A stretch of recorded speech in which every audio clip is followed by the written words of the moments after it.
Todos, meu nome é Eduardo Bona.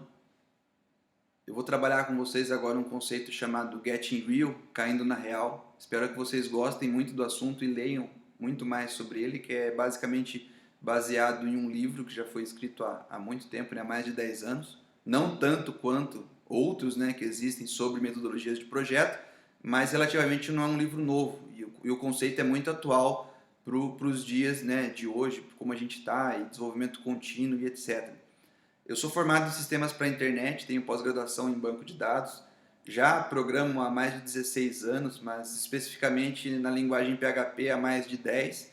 Eu sou um dos sócios da Viva Web Internet, que é uma empresa aqui de Maringá, no Paraná, que tem uma equipe de aproximadamente 12 pessoas, que trabalha com desenvolvimento PHP há 10 anos. Então a gente tem uma experiência boa. A gente trabalha com projetos de pequeno, médio e grande porte, como para o governo federal e afins, e a gente também desenvolve produtos para a gente, então produtos para a empresa para serem comercializados. Então é baseado nesse tipo de produto, essa metodologia. Tá? Então espero que vocês aproveitem muito. Qualquer dúvida vocês vão me mencionando no Facebook, eu vou passar logo mais ali os links e tal. Então é Eduardo Bona. Vocês podem procurar e a gente vai conversando mais, beleza? Então vamos direto para o assunto. Bom, vamos lá então. Caindo na real.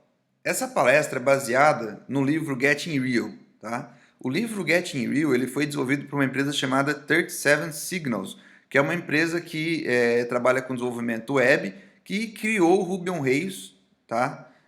Para quem não conhece, o Ruby on Rails é um framework web muito bom, muito interessante.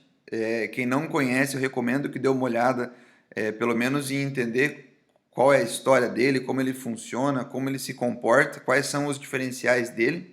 Até o próprio PHP evoluiu muito a partir do lançamento do Ruby on Rails. Então, alguns brincam que a melhor coisa que aconteceu para o PHP há 10 anos foi a criação do Ruby on Rails, que aí estimulou ainda mais algumas melhorias, inclusive na linguagem PHP. Então, essa linguagem mudou muito, esse framework mudou um pouco, o mercado de desenvolvimento.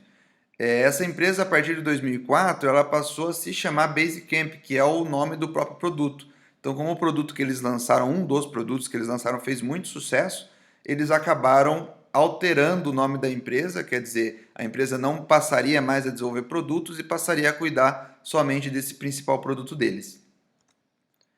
Bom, eu já me apresentei para vocês, mais uma vez eu reforço que quem quiser me adicionar no Facebook, LinkedIn, Twitter, pode me adicionar à vontade, enviar dúvidas e etc. Todo esse slide, essa palestra vai estar disponível no meu SlideShare, então vocês podem acessar slideshare.net/Eduardo Bona para depois ver o material e pegar os links que ali se encontram. O livro Getting Real, eu já mostrei os links para vocês ali. No primeiro slide, um dos links é em português, tá? É a versão, eu acredito que mais de 90% do livro ele está traduzido, tá? Mas algumas partes ainda não estão, mas a maior parte dele está. Então vocês podem acessar esse link aí ou procurar no Google Getting Real PTBR que você vai encontrar a versão em português. Então se vocês virem essa ilustração aqui, essa imagem, esse é o livro, tá? Esse é um dos criadores do livro, ele é um dos fundadores da empresa que escreveu o livro, e ele é um cara muito influente, tem palestra dele publicada no TED, tem livros que ele publicou, basicamente ele fala muito sobre retrabalho e trabalho remoto. Tá? Para quem não conhece a equipe que desenvolveu o Ruby on Rails, essa equipe trabalhou basicamente 100% do tempo remoto. Então, eles não estavam fisicamente nunca no mesmo lugar. Tá? Então, sempre, eu acredito que até havia questão de fuso horário, porque um deles não residia no mesmo local que o outro. Então, para quem quiser acompanhar, esse cara é um cara muito interessante a ser seguido. Tá? Os livros dele são muito interessantes. Bom, eu vou tratar basicamente com vocês sobre alguns tópicos do livro. Então, o primeiro é explicar qual que é o pensamento do livro, né? Por que a gente precisa cair na real? Bom, o caindo na real, basicamente ele pula todas as coisas que não representam a realidade. Então a gente está falando do quê? O que são coisas no desenvolvimento, no projeto web que não representam a realidade? Rascunho, carta, é, modelagem, essas coisas elas não representam a realidade. O pessoal às vezes faz antes mesmo de ter uma interface, desenvolve um diagrama de classe, né? Para web, para aplicações web, para startups, né? Isso no pensamento do livro não se aplica. Então basicamente você pula todas as coisas que não representam a realidade, tá? Segunda coisa, você faz menos. O que é fazer menos, né? É você fazer basicamente o foco, o que você se propôs a fazer, e aí você desenvolveu, está pronto, coloca no ar e vai melhorando depois. Então você não fica criando sistemas muito gordos, né? Você cria sistemas pequenos e você faz menos. A ideia de fazer menos é bem interessante e a gente vai tratar ela daqui a pouco também. Caindo na real, você permanece pequeno e ágil. Então aqui o pensamento não é ter uma equipe gigantesca e não é também criar coisas para demorar mais para fazer. Não, você tem que ser produtivo, você tem que ser rápido. Se precisar mudar alguma coisa, você tem que poder mudar. Então, se você estiver fazendo alguma coisa que for demorar muito para ser alterada, porque tem que alterar isso, aquilo, não sei o quê, já está errado o projeto. Então, ele prega muito essa ideia também. Você inicia, tá, da construção da interface. Então, como eu falei, você não vai trabalhar com diagrama primeiro, você não vai fazer o DAR do banco primeiro, você não vai fazer nada. Primeiro você vai fazer a interface. Você lança rápido e melhora constantemente o produto. Você entrega exatamente, daí dessa forma você vai conseguir entregar exatamente o que os clientes precisam e você vai eliminar qualquer coisa que eles não precisam, tá? A gente vai tratar muito sobre esse assunto, mas uma das coisas que a gente não se preocupa em projetos web e que a gente deve se preocupar a gente pergunta muito o que o cliente quer, a gente ouve muito o cliente sobre o que ele quer, a gente escuta os pedidos dele geralmente sobre o que ele quer, mas a gente não pergunta para ele o que ele não quer. Então, de modo que se a gente tem 100 clientes e a gente escuta o que os 100 querem, pode ser que um não queira aquilo lá ou entenda de outra forma. Então, o livro prega bastante esta questão também. Então, por que cair na real? Caindo na primeiro porque ele entrega melhores resultados, né? Ele força você a lidar com problemas reais. Você não está idealizando um problema, que é totalmente desnecessário no caso da web, né? O web a gente trata de coisas pequenas, né? Então a gente não está falando aqui de desenvolver um internet banking, por exemplo. A gente está falando de um sistema. Então, de uma aplicação, coisas simples. A mobile é a mesma coisa, né? Quando a gente fala que mobile se aplica a esse conceito é por causa disso também. Você está falando de coisas pequenas. Então você já vai para o problema real. Você vai para a interface, você vai resolver o teu problema real, ao invés de ficar imaginando problemas. Ah, porque se clicar aqui e tal. Não, você vai trabalhar primeiro os teus problemas reais. Como a gente sabe, na web, a interface, né, o nosso HTML, CSS, JavaScript, enfim, ele é o que o cliente quer ver. Então não adianta, né, não adianta você fazer uma documentação completa tal e dar para o cliente assinar. Aquilo lá não é o que o cliente está esperando, tá? Então a chance daquilo lá dar um erro, né, de não ser o que o cliente espera, ou o cliente justificar depois que ele não entendeu, é alto, sem falar no tempo que você perdeu escrevendo aquilo ali. Então, o que é melhor para um programador web hoje? Uma documentação sobre todo o sistema ou um layout em Photoshop? Respondam para mim o que vocês acham. Então, na web, tudo é muito diferente. Então, a gente vai direto para o problema e a gente começa da interface. Tá? Então, a gente começa da interface. Ah, mas então nessa ideia de sistema não tem DAR, não tem nada? Tem. Se você quiser, tem. O ideal é que não tenha. Mas se você quiser, tem. Só que depois da interface aprovada. Também, por que você precisa cair na real? Porque é a única maneira de você desenvolver um sistema de forma sustentável, tá? Então, a gente tem que entender que a arquitetura web ela é diferente de uma arquitetura desktop. Uma arquitetura desktop, você vai lá encaixotar um produto, né? Você vai colocar na prateleira lá para os outros comprarem. Então, esse produto tem que ser imensamente testado. Você tem que ter uma documentação muito boa. você já tem que ter testado toda a experiência do usuário no sistema. Enfim, você tem que ter feito tudo antes, porque depois é muito difícil atualizar. A gente sabe, é só pegar uma pesquisa para mostrar quantas pessoas hoje atualizam o seu produto, atualizam o seu sistema operacional, né? Lembrando que o sistema operacional, ainda quando você desliga, ele faz uma atualização por configuração padrão, né? Ou, agora, imagina um sistema desktop. Então, existe uma preocupação no sistema desktop que é muito grande. Na web é diferente. Na web todo mundo está acessando o mesmo link. Eu posso fazer uma atualização de hoje para amanhã e todo mundo pegar essa atualização em tempo real. Posso atualizar agora, em questão de segundos. Então, é uma arquitetura diferente. Então, como que a gente, para arquiteturas diferentes, a gente quer usar uma metodologia igual, né? Uma metodologia que custa muito caro. Então, por que cair na real? Basicamente é por isso, porque a gente não está desenvolvendo uma aplicação desktop, a gente está desenvolvendo um sistema web. Então, basicamente, ele vai se livrar cronogramas que levam meses, especificações utópicas, né, que ninguém sabe, todo mundo imagina que seja aquilo lá, e, enfim, debates sobre escalabilidade. Tem projetos que você começa a falar de escalabilidade antes de começar o projeto, né? Nem sabe se vai dar certo, nem sabe se vai precisar mesmo, nem sabe se é ali o gargalo. Reuniões de equipes intermináveis, equipes grandes, tá? A gente fala de dúzias de funcionários, mas qualquer equipe com mais de 5 pessoas no mesmo projeto já é uma equipe gorda, né? Não é uma equipe produtiva. Números de versões sem sentido, planejamento cristalinos que prevê o futuro. Então, quer dizer, a gente sabe que em aplicações web, daqui 15 dias você não tem como garantir que teu planejamento está certo. Então, por que planejar para 3, 6 meses se você sabe que, né, planejar semana a semana para os próximos 6 meses? Se você sabe que daqui 15 dias vai mudar. Então, esses planejamentos muito a longo prazo também para aplicações web não fazem sentido. Opções de preferências intermináveis. Então, eu deixo tudo ser customizável no sistema, né? Isso é terrível.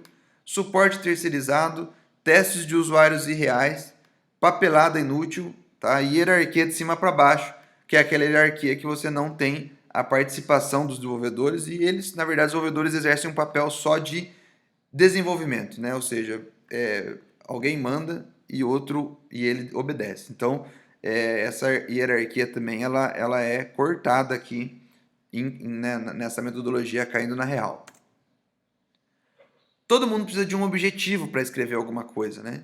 E o objetivo deles, né, para escrever esse livro é porque desenvolver software tem que ser legal. Precisa ser legal. Então, eu não vejo uma resposta melhor para vocês não caírem na real. Antes que eu comece a falar outras coisas, já vou pedir antecipado para que não fiquem receosos comigo, nem nervosos, tá? Então, quem acredita que outras metodologias, né, mais formais, são necessárias para o projeto, então vocês não precisam ficar nervosos, tá? Essa metodologia ela não se aplica a todos os tipos de projeto. E se você leu a palestra, né, se você viu a palestra, leu o livro, e ainda assim você acha que não serve, tudo bem, né? Eles até escrevem no livro isso. Não precisa ficar nervoso, né? Agora, para quem achou que algumas ideias aqui do livro são interessantes, então, na verdade, o livro foi escrito para vocês, tá? Então, se vocês não concordam, também não tem problema. Logicamente, é uma metodologia muito diferente da realidade, né? Que a gente tem hoje de todas as outras metodologias. Segundo, né, o primeiro tópico ali do livro, construa menos. Então, o que é menos? Menos funcionalidade, menos opções, preferências, menos pessoas e estrutura, menos reuniões e abstrações. Então, a ideia é que você faça menos. Você tem que poder fazer menos. Tá? Então, isso vai te dar um foco no sistema, isso vai te dar um objetivo no seu projeto. Como que eu trabalho? Tá? Como que eu posso trabalhar fazendo menos? Primeiro, eu tenho que me apaixonar pelo meu próprio problema. Tá? Então, uma das observações que eles fazem é que, assim, quando a gente resolve os nossos próprios problemas, a gente cria uma ferramenta que a gente goste, que a gente se apaixone. Então, a paixão para esse negócio é chave. Então, é a melhor maneira de você fazer os outros gostarem do teu produto. Então, se eu quero que a minha equipe goste de um produto que eu quero que eles desenvolvam, eu também tenho que gostar. Não adianta eu não gostar. Então também não adianta eu resolver o problema dos outros, se não é um problema meu.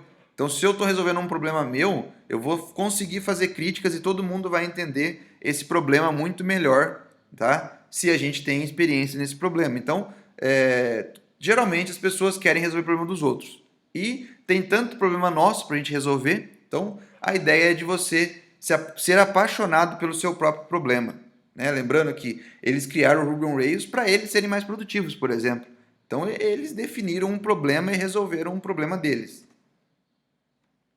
O segundo passo é você financiar você mesmo, tá? A ideia deles é que as restrições, elas forçam a criatividade. Então, quanto menos dinheiro você tiver, melhor. Porque aí você vai ter que, se você sabe que você só tem 2 horas por dia para desenvolver um produto X, você, naquelas 2 horas, você vai ser focado ao extremo para desenvolver aquilo lá. Então, a ideia de que é necessário um investimento, é necessário um investidor, eles cai por terra aqui, tá? É possível desenvolver você mesmo se financiando, né? Um passo interessante também, e guardem bem essa frase: fixe o prazo, fixe o orçamento, flexibilize o escopo. O que isso quer dizer? Você vai primeiro dar uma data. Eu vou lançar esse negócio em março, né? Segunda semana de março. Beleza, o prazo está definido. Fixe o orçamento também. Eu vou trabalhar com uma equipe de 3 pessoas durante 4 horas por dia, durante os 5 dias da semana. Então você fixou o teu orçamento, né? Ou vou gastar X reais. E aí você flexibiliza o escopo.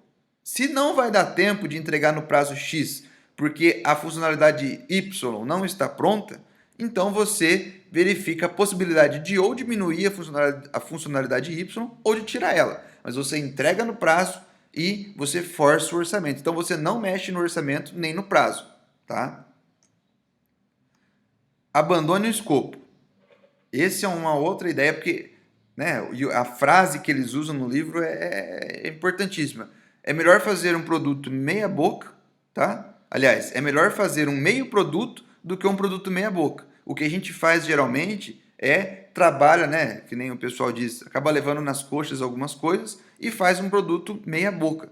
Então, meia boca não. A gente quer um meio produto. Então é melhor um produto com 50% do que você imaginou do que um produto com 100%, mas tudo meia boca.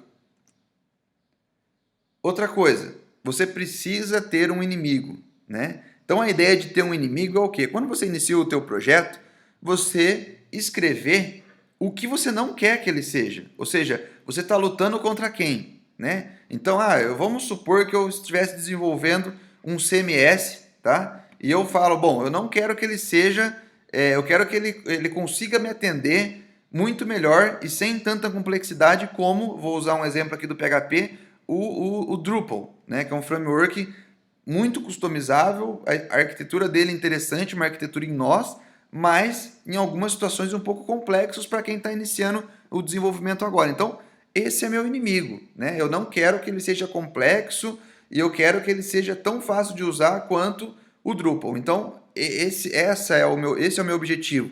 Toda hora que eu for desenvolver alguma coisa que vá de encontro a essa ideia, eu já, vou parar por aqui, não é isso que eu escrevi. Então, eu faço uma perseguição desse objetivo, de modo que eu não quero ser ele.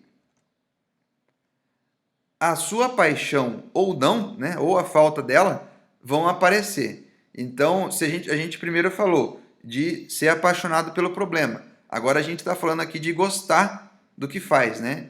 Então, isso eu brinco porque como gerente aqui da parte de TI, eu tenho as equipes e muitas pessoas já passaram por aqui e a gente consegue ver quem gosta e quem não gosta do negócio, quem gosta de programar e quem não gosta, quem está disposto a estudar e quem não está. Então, isso daí é muito importante, tá? Então, a sua paixão ou a falta dela vão aparecer. Você tem que trabalhar para isso. E se você acha que não é a sua área, mas você quer persistir e tal, corra atrás. Se não, né, outras pessoas vão conseguir detectar essa falta de paixão em você. Então, melhor de tudo, a equipe que trabalha para o teu produto, né, ou que está junto com você nessa empreitada, tem que ser apaixonada pelo que faz. Agora um outro ponto, quanto mais enxuto for, mais fácil é para mudar. Então, essa ideia aqui, a ilustração dela tem que ser basicamente o seguinte, qual que é a complexidade de você estacionar um caminhão, uma carreta, por exemplo, numa vaga, ou fazer, ou fazer todo o processo de volta, né? Fazer o contorno com uma carreta, ao invés de fazer com um automóvel, né? A ideia de enxuto é isso, porque a gente sabe que aplicações web mudam muito, então, e mudam constantemente. O mercado muda e você é exigido a mudar constantemente layout, funcionalidade, recursos do JavaScript que se atualizam. Então, você precisa mudar de forma fácil. Então, para que você vai desenvolver uma carreta? Se você sabe que a carreta ela é difícil de virar, ela é difícil de estacionar, e aí depois que você está naquela rua, o único sentido teu é para frente, você não consegue voltar, você não consegue virar uma rua na maioria das vezes, então quanto mais enxuto for, mais fácil é. Então, e a ideia é que quanto mais massa você tiver, tá, num objeto, mais energia, aí no nosso caso a gente está falando de orçamento, de equipe, é necessário para mudar a direção. Então, a gente derruba essa ideia de sistemas muito grandes. Sistemas muito grandes, eles têm que ser fáceis de mudar. Tá? Mas então como que eu faço? Quando o meu sistema é muito grande. Bom, se o seu sistema é muito grande, se você vai mudar uma coisa e vai derrubar o sistema inteiro, você tem que pensar melhor nessa arquitetura, porque você não pode ficar dependente disso. Né? Você vai estar tornando o teu sistema muito mais... você vai estar necessitando muito mais energia para fazer alterações que às vezes são simples.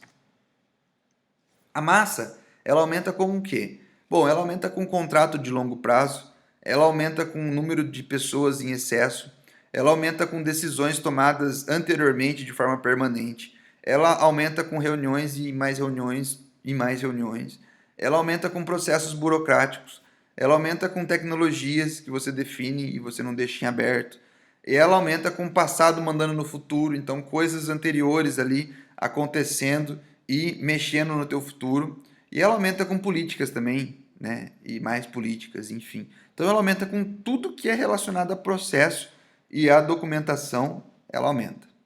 Ela diminui com o quê? Tá? A gente tem que falar dos problemas, mas tem que falar das soluções também. Então, ela diminui com pensamentos just in time. Então, tá com uma dúvida? Vamos resolver agora. Vamos pegar a equipe, conversar agora e tal, e não vamos esperar, não vamos desenvolver para daí depois ver se estava certo ou se estava errado. Tá? Ah, descobriu um problema ali, já vamos conversar. Ela diminui com equipes com membros multitarefas, então, principalmente na web, tem uma pessoa que só mexe com front, tem uma pessoa que só mexe com back-end, tem uma pessoa que só faz teste. Não, peraí, como assim? Todo mundo tem que saber fazer um pouco de tudo. Lógico que cada um tem a sua especialidade, mas uma equipe multitarefa, ela vai te adiantar muito o projeto.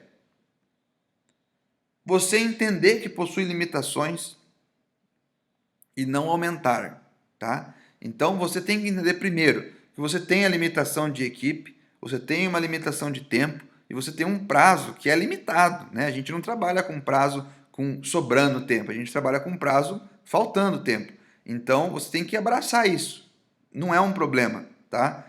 Isso é uma limitação que você tem, mas você tem que abraçar ela tem que ser sua amiga, né, e não sua inimiga, e você não vai aumentar também o número de limitações, porque se com um número, vamos supor que você já tenha 5 limitações no teu projeto, você ainda vai aumentar, aí você vai inviabilizar ele, tá? A gente está falando de menos software, menos código, menos funcionalidade. A gente fala tanto de design clean, né, de código clean, a gente fala de projeto clean, né, funcionalidades que o cliente consiga usar, menos coisas. A gente fala da experiência do usuário, ser fácil. E aí a gente vai lá e desenvolve um brutamontes de um sistema. Então não, a gente está falando de menos software, menos código, menos funcionalidade, equipes pequenas, simplicidade, interfaces reduzidas e simples, tá? E fáceis, código aberto. A gente não está falando de você fazer o teu código aberto, desenvolver ele aberto. A gente está falando de você utilizar código aberto, auxiliar no desenvolvimento de outros códigos abertos. E se você, porventura, achar que, né, você quer disponibilizar o teu código, tudo bem, melhor ainda. E a gente está falando também de cultura aberta. Então, você ter uma cultura dentro da empresa que possibilite esse tipo de situação. Eles defendem muito a questão de três mosqueteiros para a versão 1.0. Então, você precisa de uma equipe de 3 mosqueteiros, tá? Para fazer isso. Então, a equipe de 3 mosqueteiros, basicamente, ela é o quê? Uma pessoa muito boa no designer, uma pessoa muito boa no back-end e uma pessoa que consiga fazer o intercâmbio do designer para o back-end também auxiliando. Então, se você tiver uma equipe com essas 3 pessoas, você tem uma equipe para a versão 1.0. Você não precisa mais que isso, tá? Aí, você vai precisar de alguém para cuidar do produto, para falar, olha, é isso que tem que fazer e tal, e para gerenciar essa equipe. Mas a equipe de desenvolvimento com essas 3 pessoas, com essas 3 capacidades, você tem a equipe perfeita para desenvolver. 100 é melhor que 100. Então, se você não tem tempo, se você não tem dinheiro, se você não tem equipe, você tem que entender que isso é uma coisa boa, tá? E isso não é uma coisa ruim, é uma coisa boa. Por quê? Porque isso daqui, tá? Vai te limitar a, primeiro de tudo, você vai precisar usar o melhor de você. Então você vai ser você mesmo ali. Você vai ter que dar o melhor de você ali para desenvolver. Você, tendo aqui, não tendo dinheiro, não tendo pessoal, você vai ter que se virar da forma que com a equipe que você tem. Então você vai ter que trabalhar naquele prazo e etc. E uma das coisas que eles fazem, e eu já mostrei esse slide anteriormente, as restrições, elas vão forçar a criatividade. Então você tem que trabalhar nisso e deixar com que essas coisas aconteçam dessa forma. Então, seja você mesmo, tá? Qual é a sua grande ideia? Tá? Esse daqui é um dos últimos pontos que eu queria deixar, né? O livro vai abordar muito mais coisas depois, mas a principal questão é o que você está desenvolvendo. Você sabe responder o que você está desenvolvendo? Por que você está desenvolvendo? Então, primeiro de tudo, vamos pensar, nós, por padrão, nós somos loucos por detalhes. Isso é claro, tá? A gente vai falar, não, mas podia fazer esse botão aqui que nem o do Facebook, ou podia fazer assim e tal. Então, primeiro de tudo, tá? Infelizmente, vamos ignorar os detalhes logo no começo. Então, o que eles dizem ali que é extraordinário é o quê? O sucesso não é algo que encontrará nos detalhes. Então, o sucesso não é algo que encontrará nos detalhes. Encontrará também reuniões, atrasos e desacordo. Porque se você for se preocupar com os detalhes logo no começo, você não vai conseguir progredir muito com o seu software. Então, qual é a tua grande ideia? Qual o problema você está querendo solucionar? É isso. Então, comece da interface. Começou? Vai agora, continua. Muda só se for necessário, mas não precisa ficar... Faz a versão 1.0 logo, né? Apenas se vire. Então você não desperdiça tempo com problemas, tampouco com problemas que você não tem ainda. Imagina você já não tem tempo, já está trabalhando num cronograma fixado, você ainda vai se preocupar com problemas que você não tem ainda. Então deixa os problemas para depois. Mercado. Se você tentar agradar todo mundo, você não vai agradar ninguém, tá? Então a ideia é que você encontre o nicho ali para o seu produto e você se concentre somente nele. Então isso você tem que ter em mente. Então, mas isso talvez não sirva para mim porque eu sou o desenvolvedor, não sou o líder da equipe, por exemplo. Então, chama o líder para conversar, né?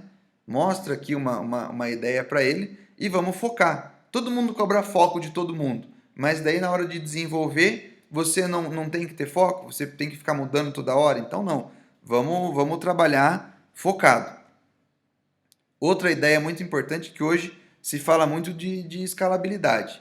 E todo mundo agora já se preocupa com escalabilidade. Então, escale para mais tarde, tá? E faça um software que tenha opinião. Então, aqui são duas coisas distintas. Por que escalar mais tarde? Porque hoje você não sabe aonde está o gargalo, você não tem usuário usando o sistema ainda, você não sabe nem se aquela funcionalidade que está lenta ou que não está tão rápida quanto você desejaria, ela vai ser aderida pelos usuários, né? Ela vai ter adesão dos usuários.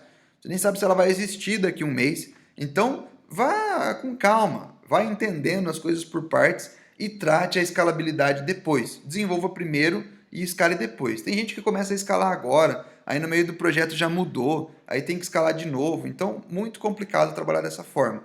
E a segunda questão é criar softwares que tenham opinião, tá? Então, a opinião, softwares que têm opinião, são softwares que eles estão lá, eles foram feitos para ser isso, e você vai trabalhar sempre em prol da visão tua, da tua missão de sistema. Então, eu não vou fugir disso porque aconteceu um evento Y, né? Ou porque o cliente está tendo uma dificuldade específica numa situação ali.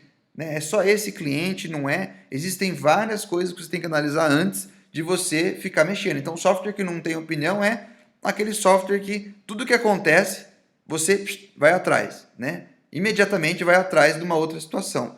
Então, você tem que ter um software que tenha opinião, que tenha uma posição, que tenha a sua cultura, a sua visão, tudo certinho, tá? Uma boa frase para isso é que os usuários eles não sabem o que querem até que você mostre a eles, né? Essa é uma frase do Steve Jobs muito famosa e que você tem que ter um software que tenha opinião, porque todo mundo no começo vai estranhar o software, vai ter que aprender a lidar com ele, mas depois não. Depois todo mundo já se acostumou. Isso simplesmente não importa, tá? Então, se alguém, mas isso aqui, gente, não. Apenas o essencial. Vamos, né? Depois trabalhar. Desenvolvimento com foco é basicamente você comece com um não e não concorde com o restante. Isso é bem interessante o que eles escrevem. E algumas coisas que eles próprios escrevem eu coloco aqui, porque é uma situação assim que você vai guardar essas frases depois. Se você guardar elas e utilizar elas, vai ser essencial para você desenvolver com qualidade. Então a gente tem que desenvolver com foco. Mas uma coisa interessante que eles tratam no livro é que no começo, quando eles desenvolveram o Basecamp, eles começaram a anotar coisas que eles queriam melhorar depois. E conforme os clientes iam pedindo, eles iam anotando também. E aí, depois de um certo tempo, eles pararam de anotar, porque eles começaram a ver que o que era importante mesmo, vários clientes pediam. Então, eles não tinham que ficar anotando o que o cliente pedia, porque o próprio cliente iria cobrar eles daqui 2 semanas, daqui 3, daqui 4. Então, eles pararam de anotar. Isso é bem interessante, né? Eu mesmo não consegui ainda fazer um teste desse tipo, mas é uma ideia que eu quero implementar logo em algum projeto nosso para ver como que é. De não você desenvolve e você não anota o que precisa melhorar, o que não precisa. Espere acontecer que com a recorrência disso você vai ter que anotar. Então, você não tem que se preocupar com isso. Agora, lógico, se for uma coisa essencial, aí vamos parar, vamos sentar todo mundo, vamos resolver, né? Mas, basicamente, você tem que dizer não para quase tudo. E com o que você não dizer não, você não pode concordar também com o que sobrar. Criar soluções humanas também. A gente fala muito de design thinking, de experiência, user experience, né, experiência do usuário. Tem que trabalhar certinho isso daí, tá? Criar softwares para conceitos gerais e incentivar as pessoas a criarem as próprias soluções para elas com o uso do teu software. Então, essa é a ideia. Então, se você pegar, por exemplo, um sistema de gerenciamento de projetos, por que não ele ser usado num escritório de contabilidade? Ele serve. Você tem lá clientes, você tem projetos, né? Você tem tarefas. Por que ele não poderia ser usado? Poderia. Agora, se você engessar muito o seu software, vamos supor, para empresas de desenvolvimento, você não tem mais um sistema de gerenciamento de projetos. Você tem um sistema de gerenciamento de projetos para empresas web ou para empresas de TI. Então, você está engessando. Então, a ideia é que quanto mais genérico for, melhor é você deixar com que as pessoas criem suas próprias soluções. Então, você esquece pedidos de funcionalidades. Então, primeiro, porque os clientes vão querer absolutamente tudo, tá? Agora, uma coisa importante para você perguntar desde o começo para os teus clientes é o que eles não querem. Isso é fundamental, porque mais importante de você saber o que eles querem é você saber o que eles não querem. Porque, veja, o que os clientes querem, todos dizem para você. Então, você vai saber o que eles querem. E, conforme a necessidade desses clientes, você vai melhorar o teu software, né? Então, se 10 clientes pediram a mesma coisa, é porque o teu software está precisando melhorar naquilo lá. Agora, o que eles não querem, você não sabe. E eles não te falam, tá? Eles não te falam. Então, saiba desde o começo o que o teu público não quer. Por fim, corra para rodar o software. Então, a gente está falando de metodologia ágil aqui, tá? Apesar de que isso não é uma ideia, um conceito de metodologia ágil, ele é uma metodologia de projeto, de como você tem que pensar o projeto, mas pegue algo real e ponha-o para rodar rapidamente. Então, pegue e dê o deploy. Enxague e repita. Então, é aquele processo contínuo. Quando a gente fala de desenvolvimento de software contínuo, é isso. A gente está com software web, tá? Trabalhe por iterações. Então, as iterações a cada 5 leva uma liberação. Então, tenha esse escopo definido para trabalhar com a liberação. Ó, eu vou trabalhar em 3 funcionalidades, coloco no ar. Vejo o que está certo e o que está errado, vou lá, coloco no ar. É tão simples isso. A gente tem tantas ferramentas aí para fazer deploy, para colocar no ar, para gerenciar revisões. Então, a gente tem que trabalhar de forma rápida para rodar o código. Hoje a gente não tem mais desculpa para não colocar a primeira versão do código em 1 mês, 2 meses, tá? Até 3 meses, por exemplo. Da ideia à implementação. Então você sai da conversa lá do brainstorm para os esboços HTML e para a codificação, tá? Então, as anotações importantes, anota lá num rascunho, só para não esquecer. Faz o HTML primeiro, faz o HTML de dentro para fora, ou seja, você começa do núcleo, para daí depois se preocupar com o restante, e só codifique após o HTML, tá? E as funcionalidades definidas dentro do HTML. A tela está pronta, o cliente viu, aprovou, tudo legal, bacana, vai para o código, tá? Aí se você quiser fazer DER, se você quiser fazer diagrama, aí você faz. Saiba que isso é um peso e essa documentação, como a gente está trabalhando com desenvolvimento contínuo, vai estar desatualizado daqui uma semana. Você vai ter que atualizar. Então, é uma escolha que você faz. Por quê, pessoal? Né? O que a gente está desenvolvendo não é uma cirurgia. A gente não está fazendo uma cirurgia. A gente está fazendo um aplicativo. Então, use, tá? Use o cérebro para isso, né? Não desperdice o tempo e todo o teu conhecimento numa situação que não vai ser nem próxima da real. Então, a gente não está fazendo, igual eu falei, nós não estamos fazendo um internet banking, tá? A gente está fazendo uma aplicação. É muito diferente uma coisa da outra. E se vocês concordam comigo, vocês vão entender. Se vocês não concordam, se vocês querem usar uma metodologia antiga e pesada para uma coisa pequena que vai ter atualização constante, aí, né, a gente vai ter um problema no imaginar esse tipo de solução. Um outro ponto sobre desenvolvimento é você ouvir o seu código. Então, ia ser uma pergunta. Você sabe o que o teu código fala, né? Você tem ideia disso. Quando você abre uma tela, você sabe que ele está te dizendo alguma coisa. Então, ele vai te oferecer belas sugestões, assim como ele também vai gritar por socorro, tá? Então, você tem ideia que tem uma classe lá que está já com mais de 1000 linhas e está complicado. Tem que abstrair aquilo lá, tem que melhorar. Então, você sabe o que você tem que fazer. Então, a gente ignora às vezes, né? Mas você sabe. Então, você tem que gerenciar esses dados e abrir as portas do seu código, tá? Então, trabalhar com códigos abertos. No PHP, a gente tem o Composer aí, que ajuda muito a gente nesse sentido. Então, trabalhe com código, melhore código da comunidade, faça código também aberto. Então, dessa forma, a gente vai ter um desenvolvimento muito melhor. E teste ao ar livre, tá? Pessoal, tem muita gente que testa, é uma coisa que não existe, né? Então, você tem que testar a sua aplicação no mundo real. Coloca para rodar e deixa acontecer.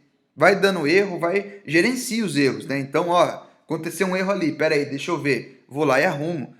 Teste ao ar livre com uma equipe, né? Todo mundo fala de versão alfa, versão beta, com equipe com cliente testando. Faça isso, não tem nenhum problema, desde que o cliente saiba, lógico, né? Mas você coloca ele para usar teu software. Tem problema, isso é muito melhor. É melhor do que você começar a se preocupar com o teste antes de você ter alguma coisa pronta. O livro, pessoal, então, vai trabalhar muito mais, tá? Vai trabalhar a parte de organização, vai trabalhar a parte de contratação, de design de interface, de quais palavras você usa no site que vai vender o produto, como que é a questão de preço de assinatura, promoção, suporte pós-lançamento. Mas a ideia fundamental que eu queria trazer para vocês, basicamente, era essa. Era a questão mais geral de você desenvolver de forma mais enxuta. Tudo certo então para vocês começarem a desenvolver? Espero que vocês tenham gostado da palestra, tá? Me adicione no Facebook e depois no Twitter e a gente vai se conversando através dessas redes sociais. E obrigado pela atenção de vocês e até a próxima, pessoal.